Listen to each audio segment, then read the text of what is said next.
7 ദിവസം രാവിലെ വെറും വയറ്റിൽ കഴിക്കണം. മദ്യം, മത്സ്യം, മാംസം എല്ലാം ഒഴിവാക്കണം കേട്ടോ.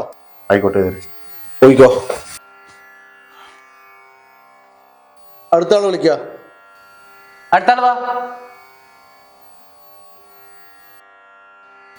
നമസ്കാരം വൈദ്യരെ. നമസ്കാരം. ഇരിക്ക. എന്ത് പ്രശ്നം? കൊളസ്ട്രോൾ നല്ലപോലെ ഉണ്ട് വൈദ്യരെ. എല്ലാ ഡോക്ടർമാരെയും കാണിച്ചു, എനിക്ക് വൈദ്യര് മാത്രമേ ഇല്ലൂ. കൊളസ്ട്രോൾ അല്ലേ? നോക്കട്ടെ. ഓ, 500 ഉണ്ടല്ലോ. ജീവിച്ചിരിക്കുക തന്നെ ഭാഗ്യം. എന്താ ജോലി? ബിസിനസ് അല്ലേ?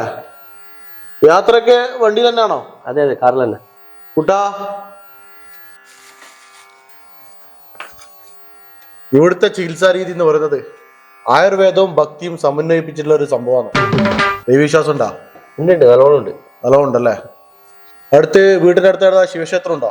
ശിവക്ഷേത്രം ഉണ്ട്. എത്ര കിലോമീറ്റർ ഉണ്ട്? 2-3 കിലോമീറ്റർ ഉണ്ടാവും. രാവിലെ 5 മണിക്ക് എഴുന്നേൽക്കണം. നേരത്തെ പറഞ്ഞ ശിവക്ഷേത്രം ഇല്ലേ, നഗ്നപാതനായിട്ട് ക്ഷേത്രത്തിലേക്ക് നടന്നിട്ട് പോകണം. രാവിലെ 5 മണിക്ക് ശിവക്ഷേത്രത്തിന് ചുറ്റും 10 പ്രാവശ്യം വലം വെക്കണം. 1 രൂപ തൊട്ട് കാണിക്കയിട്ട് അതേപോലെ തിരിച്ചു വരണം. 100 ദിവസം ഇങ്ങനെ തുടരണം. 101ാമത്തെ ദിവസം ഇങ്ങോട്ട് തിരിച്ചു വന്നാൽ മതി. വരുമ്പോ ചെക്ക് ചെയ്തിട്ട് വന്നാൽ മതി. കേട്ടല്ലോ? വയ്ക്കോ. അപ്പൊ മരുന്ന് വേണ്ടേ? ഞാൻ പറഞ്ഞല്ലോ, ആയുർവേദവും ഭക്തിയും സമന്വയിപ്പിച്ചിട്ടുള്ള ഒരു ചികിത്സാ രീതിയാണ് എന്റേത്. മരുന്നൊക്കെ പിന്നീട്. വയ്ക്കോ. അല്ല വൈദ്യരെ, ഈ മരുന്നൊന്നും കൊടുക്കാതെ എങ്ങനെ സുക്കട് വാങ്ങാല്? കുട്ടാ, ഇതിൽ ഇരുന്നിട്ട് തിന്നിട്ട് വന്ന കൊളസ്ട്രോൾ ആണ്. മേലനങ്ങാത്തോണ്ടുള്ള പ്രശ്നമാണ്. ദിവസം ക്ഷേത്രത്തിലേക്ക് 5-6 കിലോമീറ്റർ നടന്നു വരുമ്പോഴേക്ക് ഈ കൊളസ്ട്രോൾ എല്ലാം ഉരുകി തീർന്നോളും. അതുകൊണ്ടല്ലേ ഞാൻ ഇടയിൽ ഭക്തി കയറ്റിയത്. നടന്നിട്ട് വരട്ടെ ദിവസവും. വൈദ്യരെ ബുദ്ധി അപാരാണ്.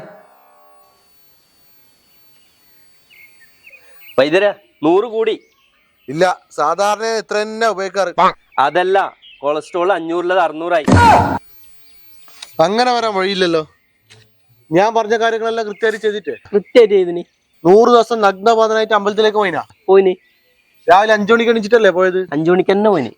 അമ്പലത്തിൽ കാണിക്കട്ടിന് 10 പ്രാവശ്യം അമ്പലത്തിന് ചുറ്റും വലം വെച്ചിനാ. വലം വെച്ചിനല്ലോ. വലവും വെച്ചിന് കാണിക്ക് വിട്ടിന്. ആര് വലം വെച്ചേ? നീയാ? നിനക്കല്ലേ അസുഖം? എനിക്ക് മുട്ടുവേദന ആയതുകൊണ്ടേ ഓനെ പറഞ്ഞയച്ചാ.